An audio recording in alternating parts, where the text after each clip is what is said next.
another time, he was using an old ashtray.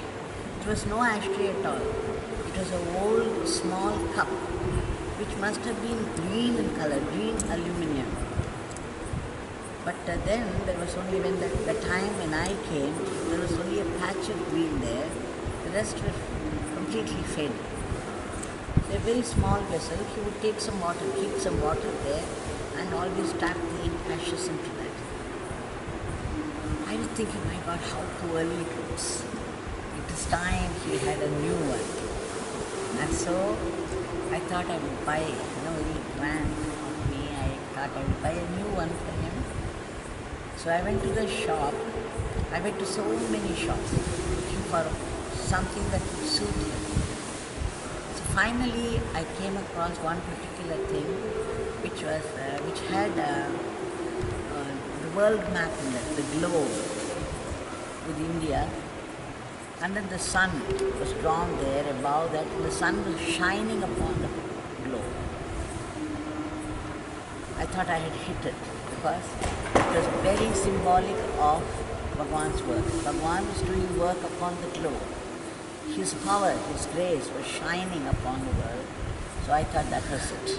And I bought it, very happy about it, very proud about it. So the next day, I walked inside with this and I put it right in front of him and said, Bhagwan, I have brought this for you. This is a very special one, very symbolic of your work. He said, oh, all right. He was very unimpressed. He didn't show any reaction. He said, okay, keep it. And you can go sit. So I went inside and he continued to smoke and he continued to use the old one. Every time tapping the ashes into that. In the meantime, there was a long queue right up to the temple from his house and people were coming in one by one by one. And sometimes, he would drop something into their hands as prasad and say Ram Ram. And sometimes he would say, my father blesses you, you can go. And sometimes he wouldn't say anything at all. He would raise his hand. And then. So every time when he had to do something, the glowing cigarette, he would pass it on to his attendant. He would say, just keep it. And then he would drop something. So here I was thinking, my God, I have brought the new one, but he is not using it. I said, Bhagwan, did you look at that thing? There is a globe there, there's a sun shining. Oh, his attendant's name is Jairama. I said, Jairama, is there a globe, Jairama? It was right in front of him. He could see every detail of that, but he was pretending as though somebody had to see it and him. He said, Jairama, is there a globe in that? Yes, Swami. Is there a sun, Jairama? Yes. The sun is shining upon the world? Yes. Oh, all right. Ram Ram. My father blesses you. So this spiritual ministry was going on, and after that he kept quiet. Then half an hour passed and he was still not using it. And every time he was passing it on the blowing cigarette to the attendant Jairam. So I was getting restless. I wanted to remind him, that this is there. I said, Bhagwan, there's a groove in that. You can keep your cigarette there. Oh, Jairama, is there a groove in that? A groove in that? Yes, Swami. I can keep the cigarette there, Jairama. He has been smoking for so long. And he was asking, like he would treat a child. Say that. Jairama, you think I can keep the cigarette? Yes, Swami. It is meant for that. Oh. And then he went ahead, one by one by one. People would be coming and he would be dropping something. He said, Ram Ram, my father blesses you, you can go, this and that. Another 45 minutes passed. Now 2 times I had tried to remind him. I had pushed ahead. And both times he just played along, but kept quiet after that. Then finally I knew. Maybe I was being impertinent. I was probably doing something he didn't like because he did not use it at all even after that. Then I kept quiet. Then finally my turn came and he dropped a fruit into my hand and said, this weather is leaving you there. So I went up to the gate. You see, he always did things very dramatically. He would know exact moment when he had to say something so that it would hit you the most. So here I was reaching out for that. Devaki, wait a minute. Come here. And he took the ashtray and dropped it into my hand. He said, this beggar, keep it here. You can go. So you see, all my grand plan of bringing a very symbolic, new, comfortable ashtray for him landed finally in my own hand. He said, this beggar will keep it here. You can take it. So after leaving him, it was so heavy. My heart was heavy. My bag was also heavy with this. And I went and cried and cried and cried. Such bitter tears I shed the whole night. And the next morning, with a swollen face, I came back to him. Because this time I was very careful not to have any thoughts at all about anything. I just sat there and the spiritual ministry was going on. And then he said, this beggar has a story to say, to tell you.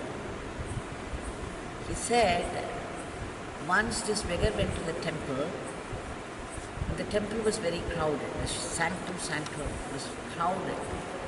There were men on this side, women on this side, and each one had a plate of coconut and the betel leaves and a mala.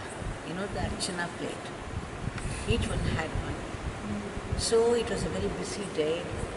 The pujari would come out, take one plate from one man, put the mala over Arunachaleshwara and take the old mala and give it to him. And then he would take the next plate and take this mala and put it over him, take the previous one and give it to this man.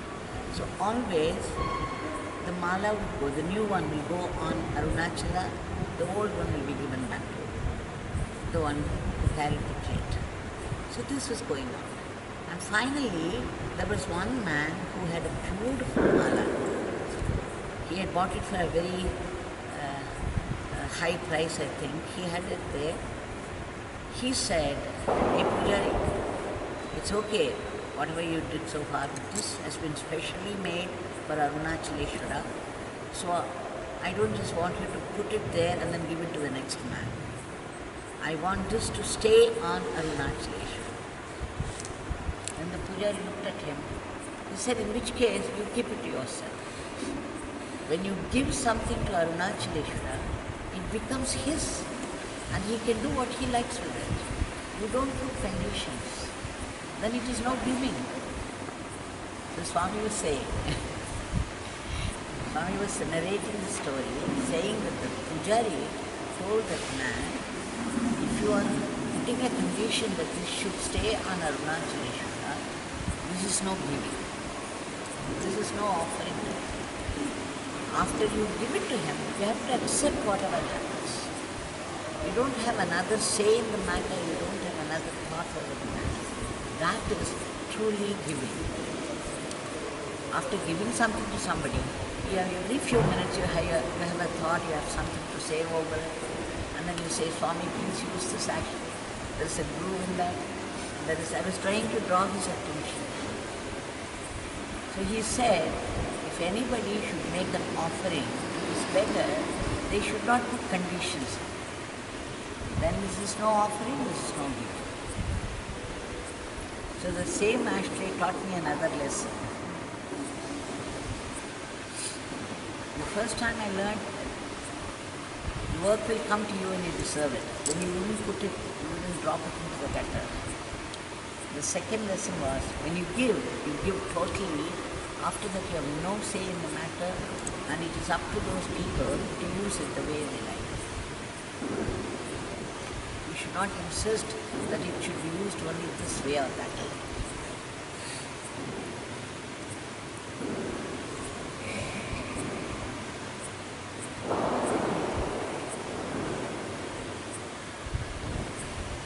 Another time, the same ashtray. Bhagwan was sitting there. There used to be a mat.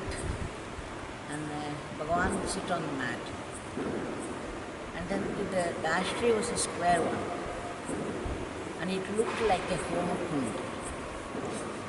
And the Bhagwan was smoking using that. It looked as though Bhagwan was doing a Vishwa Yajna, because whenever he smoked only for the sake of the people and their problems. So it was truly an yajna, a Vishwa Yajna, for the sake of the world.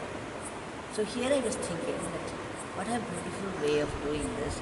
Bhagwan is doing this. People would think that he is smoking, but in truth, he is only doing Vishwa Yajna. When I was thinking like that, there was a crowd outside, and there were two people who had just arrived. And one man was just looking down, bending and then looking through the gate. And he saw Bhagwan smoking. Immediately he made a comment, "Hey, what kind of Mahatma he is? Look, he's smoking. He is no Mahatma. I don't want to come to him. Why did you drag me here?" And they made such a casual conversation, and they reached my ears particularly. And I felt pain. My God, how could they talk like this? They don't know what is involved. How could they pass judgment? And I felt terrible. I was thinking that Bhagwan is doing Vishwa Yajna. It's an Yajna. And he used to keep a bit of gooseberry inside the mouth all the time in order to mitigate, the effect of smoking.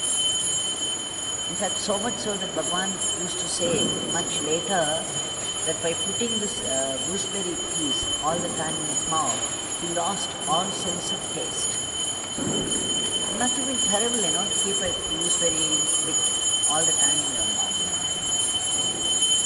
So here I was thinking that he is doing Vishwa Yajna, and people think that he is smoking. What do they know about it?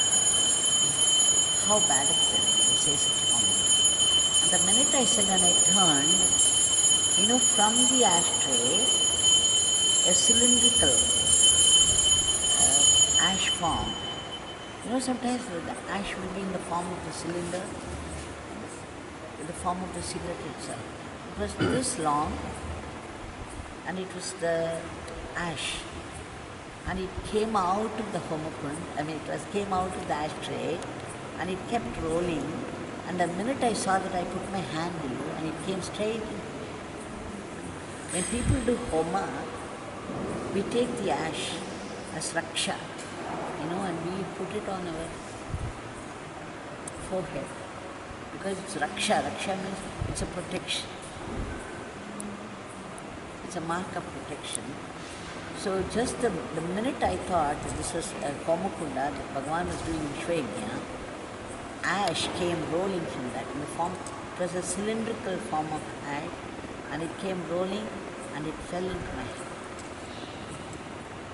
And then I was so surprised. I just looked at him, and he smiled mischievously and he raised his hand. So the same ashtray, but it taught me different lessons every time. It all depends upon what you think.